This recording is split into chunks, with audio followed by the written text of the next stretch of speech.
So the sleeping bag here, you can see this is a Nemo pillow. Sorry, the pillow that I've used here. I'm planning on doing a long bike ride in summer. It's probably over 3 days, and I'm currently sort of wondering what I need to take, whether I need a tent, what sleeping bag I need, and everything like that. So summertime, obviously, a lightweight sleeping bag can do, but also I need to think about what I'm sleeping on and everything. So after a long day on the bike, to be honest, I think this pillow will be alright. I think the Nemo Tenza, although it would be lovely to take it, I think this would probably be too much weight. I've got to think about weight and physical size as well. You know, fitting stuff on the bike and in my backpack as well. So I've just got to think about what I'm going to use and what backpack as well. I think in my head, I think I know everything I need, but I just need to see if it all works together. And the good thing about already having the gear and already testing the gear is I do know what fits in what and what works together. But until you've put it all together, I think until you've put it all together, you don't know. Right, I'm going to finish this cuppa and I'm going to sort this mess out. We'll have a little look around, eh?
Little tiny drone. This is my new toy, kind of a present to myself over Christmas.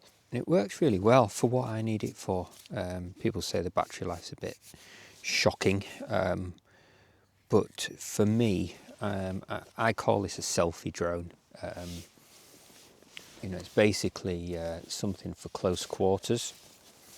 And as you could see by the flight there, that was, I just checked on the app, that was 200 meters away.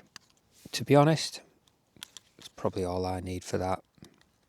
I've got my other Mini if I need to fly any further, but with the new drone regulations, to be honest, this thing will do me fine. I've got this little case for it as well, so protect itself. Not quite waterproof, but I'm going to get a little thing for it as well. Right, let's just have a look at this for those YouTuber type people that are interested. 996 followers and 4 followers off 1,000. Bit of a milestone. Bit of a thing I never thought I would actually get to. When I first started, I was doing 3 videos a week, all enthusiastic, but then reality struck. I needed to do other things like earn money rather than play around with videos. So I decided to kind of drop it to one a week, and do the gear reviews after I've got 1,000 subscribers. So hopefully when this video goes out, I will have hit the 1,000 mark. That's when I sort of thought to myself, I've probably done enough camps, enough things to start doing little reviews on these things, the stuff that I've collected over 2 years of camping. For all of you that doesn't know, I've been going in the mountains all my life that I can remember, going up the fells, walking, running, biking, and now and a bit of camping when I was younger. Also, sorry, I'm just looking at the mountains and getting lost in thought. In and out doing sports around the mountains, so I've always been in and around. I haven't really done the camping thing that much due to family and everything until I got permission to go out and go and do some wild camps. It kind of snowballed from there. I was going to do one a month, and then it turned out that I quite like doing it, and I quite like filming. So I have ended up doing almost one a week for 2 years, which has led me to here, 996 subscribers. Because of that, I think, you know, if I've got 1,000 people interested in me going up a fell, interested in the mountains, I should give something back rather than all for me, which is kind of what I'm doing. I'm going to give something back. I'm going to do some gear reviews, some bits and pieces. Might even do some giveaways. We'll see what happens this summer. I think hopefully, all being well, we keep going.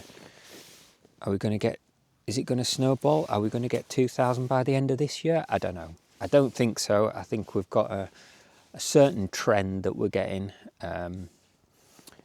It picks up a little bit, but then it kind of levels off. I'm happy where we are. To be honest, I didn't think I'd get here.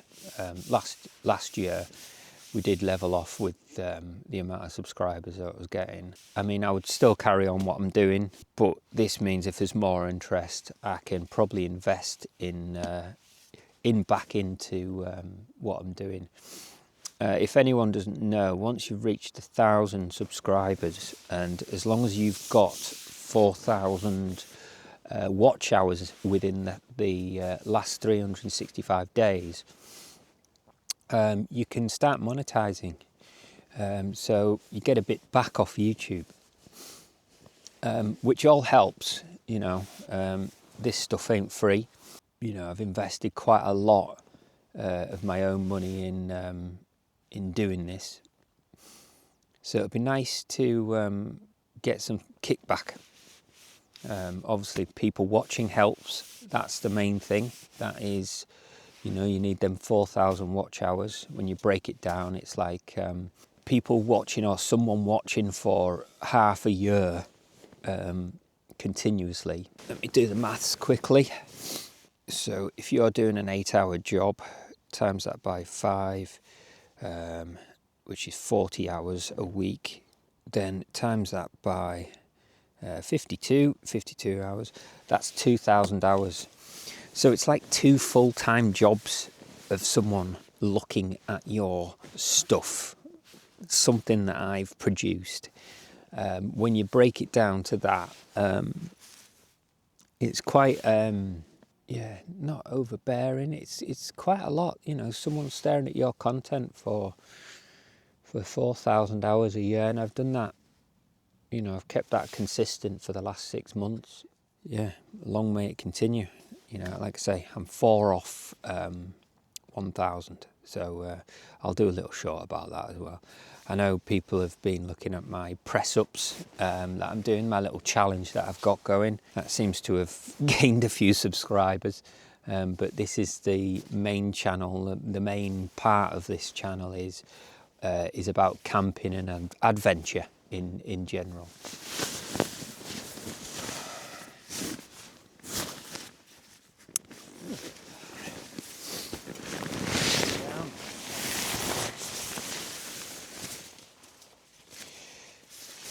You know, yes.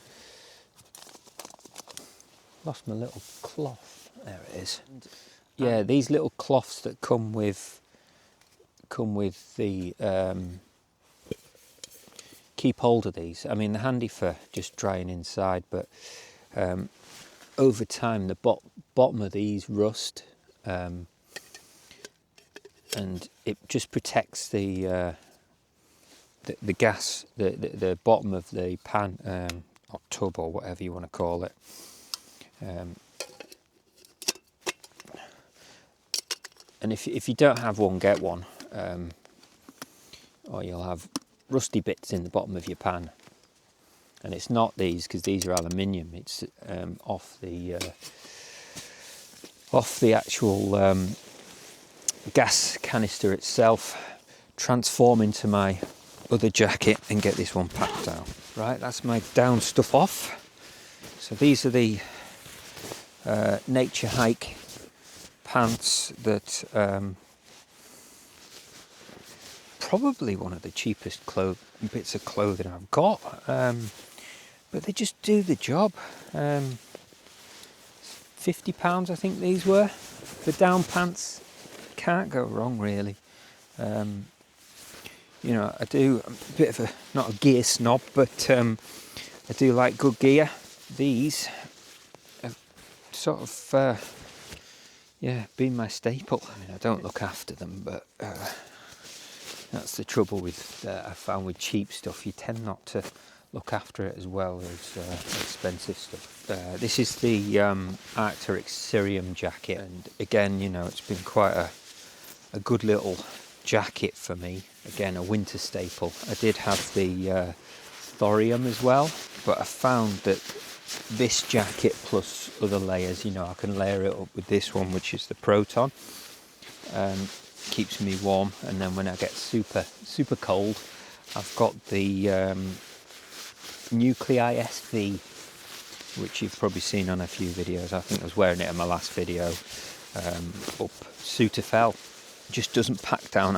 It's almost like double the size of that, but it's it's a good jacket for warm and wet as well. This on, and then the Nuclei, you're going to be warm. Still haven't upgraded these. These have just, they've just worked. I do have some synthetic, some Montbell synthetic pants, which they seem to work as well. Okay, let's get these electronics and stuff moved out of the way. And the only thing with this sleeping mat is you've got to fold it in threes, which I find quite awkward inside a tent. I haven't figured out a way of getting it in the bag.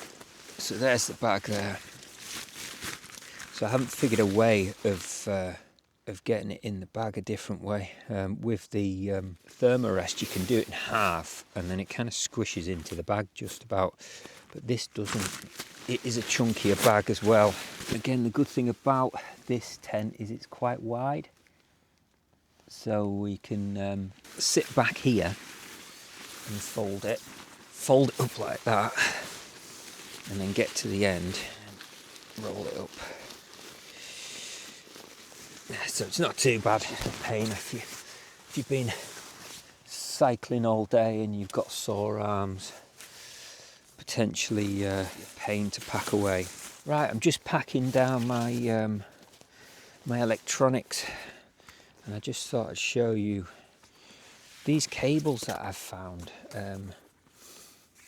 By accident, actually, I bought one and realised what they do, and they're magnetic, and they coil together. So when you're wrapping them up, they actually stick together. So you've got a round cable there, but then you've also got this one which is flat, and then if you take the time to wrap it round, you can actually get it to coil like that, and it actually stays. So with these two cables, I think you can actually stick them together as well. There you go.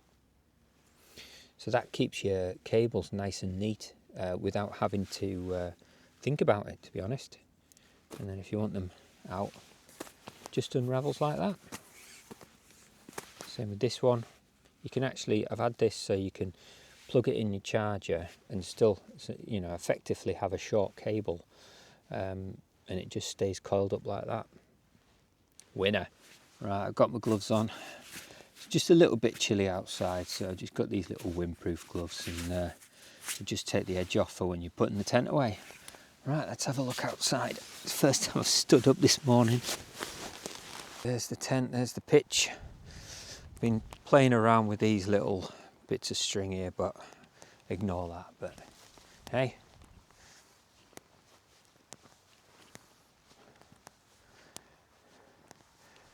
not bad, eh?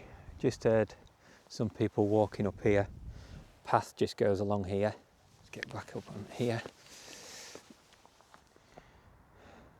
Right, the good thing is we've got a nice quick pitch.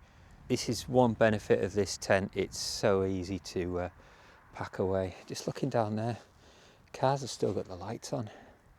It's about 9:30. Right, let's get this tent down. Right, time takedown in 3, 2, 1, go.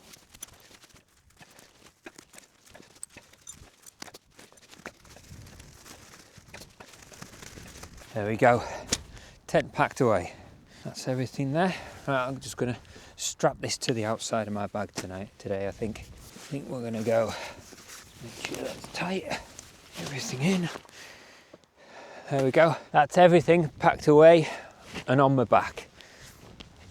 And as you can see, we've got the drone there, but leave no trace, everybody. Right, we're gonna go up to the top there, because in the dark I haven't been, so let's go up and we'll have a little view. Right, so I'm just walking up here to the top of what they call watches.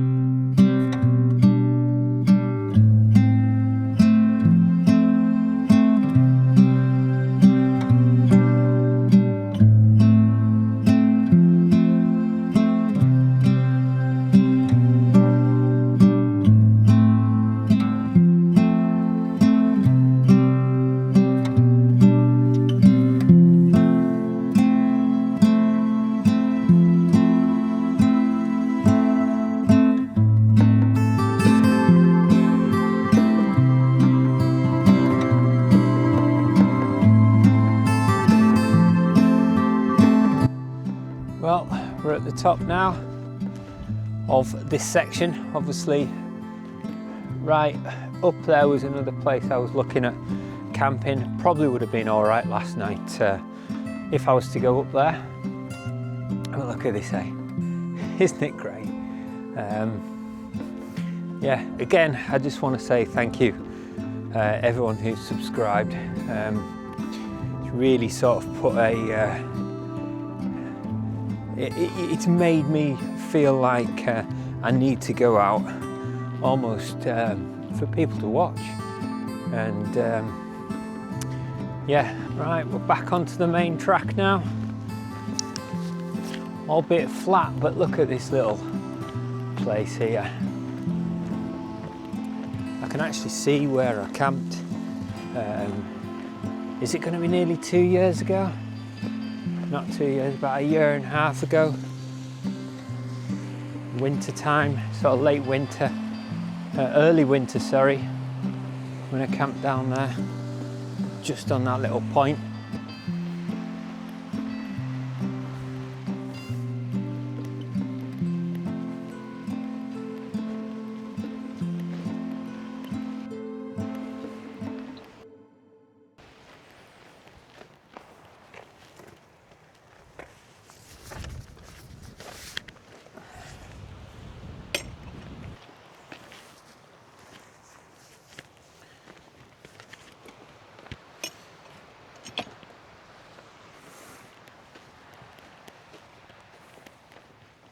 So that's it. That's been another successful wild camp up the Watches. I'm going to call it the Watches because I think it sounds better. So yeah, this has been Lost in the Lakes, and we'll see you in the next one.